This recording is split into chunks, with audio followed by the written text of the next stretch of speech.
背负着全村人的希望，而且是千人乡民的代表。那我们先问阿杰，我们今天是不是玩真的？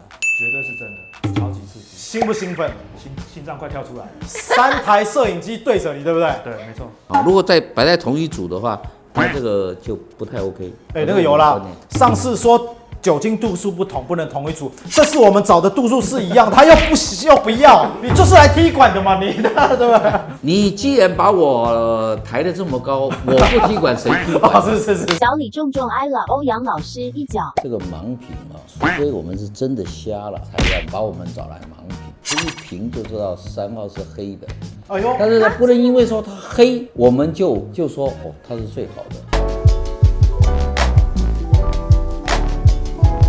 有人的地方就有江湖，有酒的地方让你舒服。欢迎收看李奥社长的啤酒，我是李奥。修啦，高粱酒不再是 LKK 专属的饮品，金门高粱酒它推出了什么？前面原酒、千日醇，还有起家兴业，还有复刻酒款。为什么呢？因为金门高粱其实它有2个总经销，低度数是由味丹企业代理。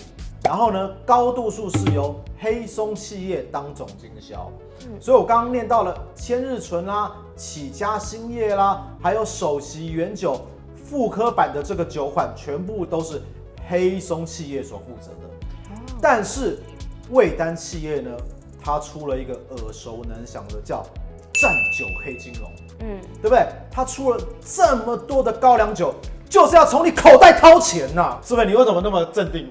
为什么这样没有掏到你的钱？是不是掏到我的钱？有，我都是被味丹掏的。是，它开始有单一酒厂的概念，开始有威士忌原酒的概念，所以今天我们特别把首席原酒，我们就称它为金城白好了，好不好？好，因为它都是从金城酒厂出来的。再来就是我们的金城黑，还有我们的千日库存，就是我们的那个千日醇，一起来做一次盲饮 PK。但是我们做盲饮吗？是啊，当然不可能嘛，我们要接业配的人，所以我们不能背负这个压力，所以我们今天请到了3位特别来宾，一起来扛这个责任。好，对，我们第一位特别来宾就是他背着全村的希望，然后在乡民群组超过1000人当中，唯一只有他一个人报名参加的阿杰，欢迎。第2位就是我们中华白酒的理事长林威利，林理事长，大家好。再来就是我们第3位高粱酒界的国宝，而且至今他还活在这个世界上，我们的欧阳老师，欢迎老师。大家好。那这3位今天就背负着盲饮的责任，到底哪一支酒是他们心目中所属的？各位，盲饮没有所谓好坏之分，只有你自己喜不喜欢的问题，对不对？好，那在此之前呢，在盲饮之前呢，乡民群组在网络上敲碗 po 文，不断的在问说，到底这3支酒的特色在哪里？有啦，深入乡民群，收集了几个问题，没错，在此我们就回答各位。好，如果我回答不好，没有关系，还有2位代表。如果我回答不好，你们就按铃，好不好？就反驳我，这样可不可以？要上铃了吗？上铃。好的哦。来，各位，第一个问题是什么？好，第一个问题呢，就是什么是第一代白金龙原生曲菌酿制？你在新闻稿上面，你有看到什么是第一代白金龙的原生曲菌？它是这样写的。各位，我直接告诉你，它就是行销手法。为什么呢？因为高粱酒用的都是自然落菌法，它不像威士忌一样可以加酵母。我有不同的酵母品种，所以可以去说，我这是有2个不同的酵母。第1代、第2代。对，我用的是我爸爸那一代的，然后用的是我爷爷那一代的。自然落菌法，它在这个窖池里面去发酵，在这个曲柄里面去自然落菌。其实，在这个环境里面，早在70年前就是那个环境。你第2代、第3代、第4代都是在那个环境里面，都是做自然落菌，所以都是同一代，都是同一代。所以各位，行销手法好厉害哎！老师，我讲的好不好？老师还行吗？好 ，OK， 谢谢老师说，老师那个想不到老师一个晃动就能给社长莫大的鼓励。再来，乡民敲碗的第二个问题是什么？好，第二个问题就是，既然叫原酒，那是不是就没有加水呢？高粱酒开始在做威士忌的这种 cast strength， 未加水稀释，非经冷凝过滤，它开始有这样的一个概念。各位用你的脑袋想一下，衡水老白干都可以做到70度，高粱酒没办法做到59度吗？当然有可能。各位，他在摘酒的时候呢，他可以去摘60度，再摘58度，再摘59度。他摘完了以后呢，最后再去勾兑，变成59.2度。但烟酒管理法有正负5%，所以通常我们在这个整个陈酿的过程当中，最后装瓶会装59.2度，再往上加5%，通常会再加多一点点。怎么样？老师请说。一个最简单的问题是正负0.5%。哦，对，正负0.5%，对，正负5%那就完了，要罚钱。我更正，正负0.5%，但是这时候其实它按铃没有用，你知道，因为我们有剪辑，对吧？我们剪掉就好了嘛。不行，要留着，要让老师有所表现。我要再跟大家讲另外一个故事。现在我已经告诉你，它确定没有加水了，所以他们是100%的原酒。另外讲2个各位比较不知道的事情。早期不是讲说掐酒头去酒尾吗？为什么不要酒头？因为酒头所流出来的酒会残留上一锅的酒尾，所以酒头尽量不要，就留这个中间。第二个部分，你们是不是常看到有一个5分钟的影片，然后一对不对？然后开始那个把酒捞出来以后，然后就拿那个比重器去比，说，哎呀，58度的酒，这个明明是62度，好厉害哦，怎么会这么高度数呢？各位，你有没有学过那个物理化学啊？今天酒精度数不是你直接用比重去量。你还要再用温度补偿啊！今天你在量这个酒精度数的时候，在20度的情况下，这是58度，就是58度。如果你今天在30度的温度下测的话，要用温度补偿，对不对，老师？别吓我！我今天有备而来，知道吗？我觉得气势很旺盛啊，各位。我有 Google 过，还真的是有备而来。再来，乡民还有什么问题？第3题。黑白酿造有什么不一样？黑白酿造就是我们的金橙白跟金橙黑嘛，对不对？肯定不一样。第一个颜色就不一样。你说包装吗？对，一个是白，一个黑，肯定不一样嘛。酿造酿造是不是？好，各位，金橙黑我经过我多方的打听，而且深入金门高粱金门酒厂，睡了2天2夜，我终于打听到了他们所用的这一个发酵池。发酵的这个出来的酒醪是用过年期间的酒醪，因为生香来自于发酵，它在过年期间是延长发酵期间，所以在发酵期间越长，它的香气越浓郁，所以它所酿造的这个基酒都是来自于过年期间的那个发酵时间，生香来自于发酵。那金橙白呢，就是一般啦，真的假的？就是一般啦，对，所以说这一款酒它的确有独一无二不一样的地方。好，这就是他们2个有绝大不同的地方。再来呢？好，那请问一下，金橙黑这次总共出了几瓶呢？我想跟各位消费者说一件事情，不要去抢。你每次去抢一个金橙黑，然后1搭6，对不对？口袋破洞，是不是？他告诉我了，1年出60万瓶，很多。那为什么买不到？它10月中就是我们上片的这个时候会再发，因为灌装来不及，包材来不及嘛，所以它第一批发出来的时候，你们大家就要抢，就后面一堆酒又出来，一堆酒又出来，你又怪酒厂不要抢嘛，你再过几个月就喝到了嘛。没有啊，那你就在新闻稿上面写一下嘛。他好像没有写。对啊，我把机密讲出来了。都怪社长这支片不早点上传。这个频道那现在是你要负责嘛，以后你要接嘛，对不对？就这样子。好，再来呢。他今天出了第一个是原酒3点水的原，第二个他出的是原来的原。各位，他明年会不会再出第3款原酒？肯定会。各位，我们乡民投票好不好？到底他会出的是元宝的元，还是出的是元山的元？你觉得会是哪个元？下面留言一起明年回来看。好，各位，我们是不是废话太多了？是啊，准备要喝酒了，对不对？那我们就开始进入我们的盲饮环节。各位，在网络上，乡民一片都是说金橙黑好喝。到底我们今天没有看到酒标的情况下，给予最真实的分数，最真实的口感，到底谁会是你心中的最爱？来吧，1、2、3，3、3、3、3、1，吼！终于有一个出淤泥而不染、濯清涟而不妖的欧阳老师，他选择的是1。我们现在先问的是我们尤拉小姐，这3支口感你盲饮的状况如何？然后呢，你为什么特别喜欢3号？那我觉得第1支的话，开始刚闻的时候，它有就是梅子，然后给人很清晰的感觉，然后有一种甘甜感。它一入口的时候呢，我就觉得说，有点甜腻的感觉，但是好险它后面是有一个酸度带起来的，所以喝的时候我还是觉得蛮喜欢的。我觉得就是女孩子是适合女生喜欢的酒。那第2支的话，我觉得它香气很特别，就是觉得好像从来没闻过这种高粱酒的味道，然后它就是有一种厚实酒体厚实的感觉。那我在喝的时候呢，我就会觉得说，是有一个很特别、很复杂的味道，有一种不知道是陈年的老味还是什么，因为我真的喝的不多。而且它第2支的话，它的喝起来口感竟然会有那个红酒的单宁感。那我之前有喝过，不小心喝到一瓶92度的高粱酒，同样有这个单宁感，所以我觉得它应该是酒精度很高的。好，那第3支的话呢，初闻的时候，第3支的香气对我来说是最浓郁的。然后在喝的时候呢，我会发现它的那个酸度非常平衡，而且它的尾韵的甜味也是最悠长的，所以我就是最喜欢的就是第3支。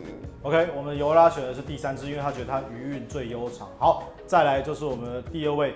背负着全村人的希望，而且是千人乡民的代表。那我们先问阿杰，我们今天是不是玩真的？绝对是真的，超级刺激，兴不兴奋？心脏快跳出来了。3台摄影机对着你，对不对？对，没错。而且只有给你15分钟的时间盲饮。对。到现在你还不知道哪一款酒是哪一款酒，对不对？都不知道。我们是玩真的。来，阿杰分享你3杯酒的口感。首先第1杯呢，我在闻的时候，它是有点矿味，一点草席的味道，些微。它的香味呢，是这3杯里面最外放的1杯。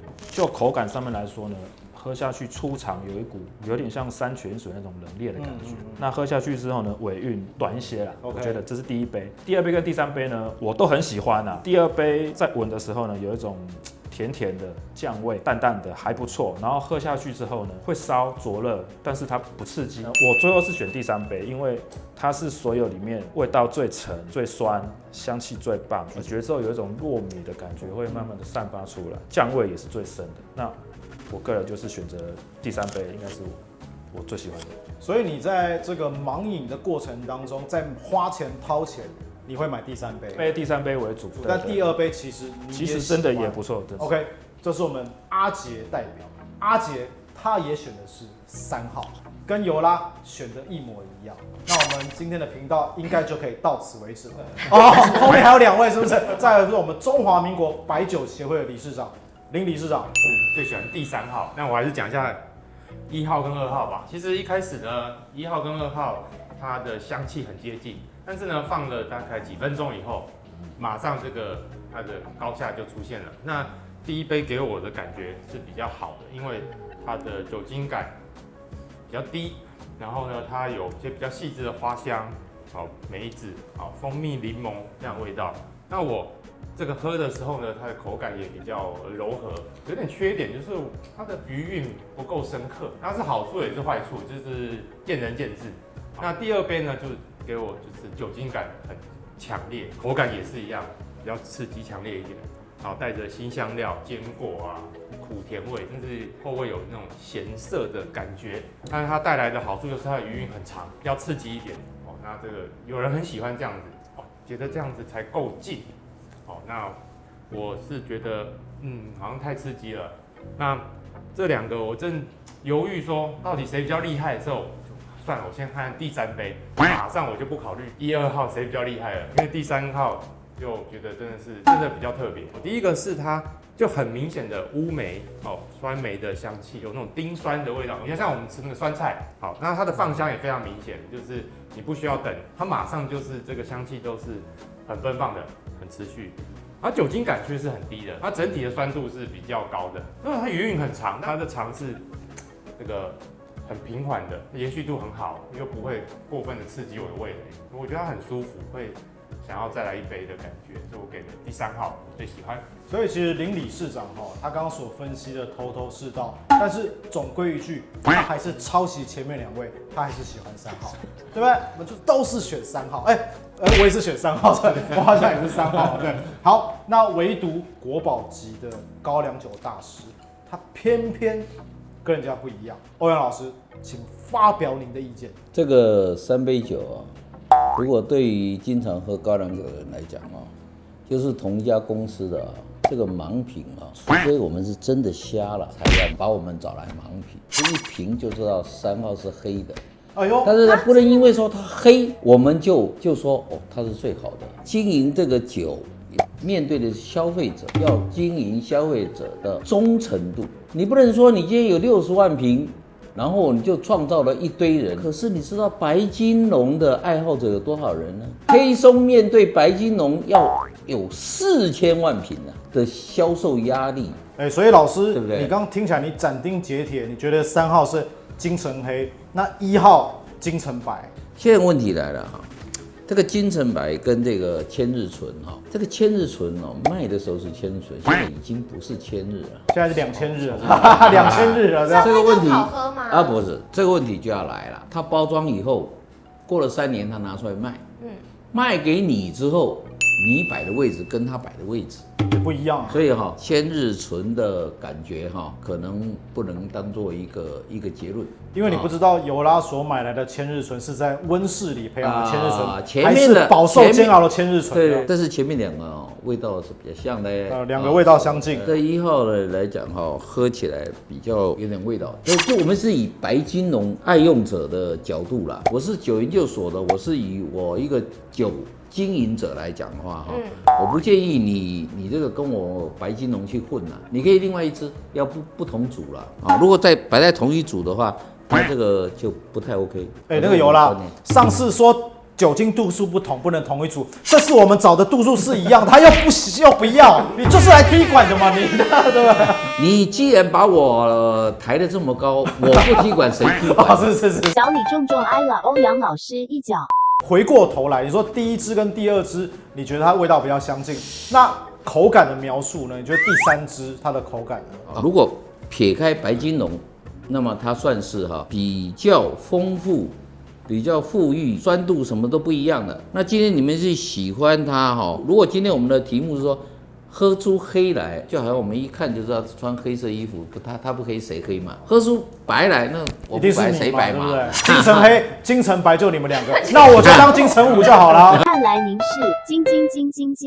今天来讲这个组合就是黑的确实跟人家不一样，但是不能在白金龙的爱好者里面去创造说双刃刀的一个问题。如果大家都喜欢黑了，那以后白金龙不是那个味道，白金龙可能就会发生问题了。因为我们是以白金龙忠诚消费者的角度，黑没有说它不好，黑成功了就是老大，不成功就关进去了，就这样。因为你明明知道3号是黑，但是你不想要随波逐流，但是你是以白金龙爱好者的角度去选这个。对你今天来讲，你今天的盲品结果也要给金门，他是生产者嘛，他不是永远都是这家经销商嘛。这生产者要给生产者一个永续经营的一个方向，不然的话别人会觉得说，哇，你的原酒是那样子。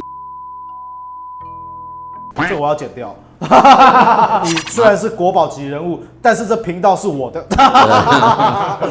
刚刚经过上述4位专家一起来分析，一共3票，全部都是选择这个3号。我们现在准备要公布答案了。来上酒，咱们1号是金城白，对呀2号是千日醇，对呀3号是金城黑。完了。你们好厉害哦！乡民一面倒都选择金城黑，连我们的节目也选了金城黑。我刚刚不是讲说我2天2夜这个埋伏在金门酒厂里面吗？各位，这一款酒它的确除了这个生香发酵用这过年期间发酵期间以外，它还有勾调一些老酒进去，所以这一款酒的确它的架构各方面都非常完美。但是各位不要怕，60万瓶等着你去品尝啦。而且明年肯定还有圆3升圆来啦，所以不要害怕，肯定会越来越好。这就是我们今天所要呈现给各位的盲饮。如果你喜欢我的节目，请记得订阅、按赞、开启小铃铛。对，里奥社长的 APP，咱们下次见，拜拜。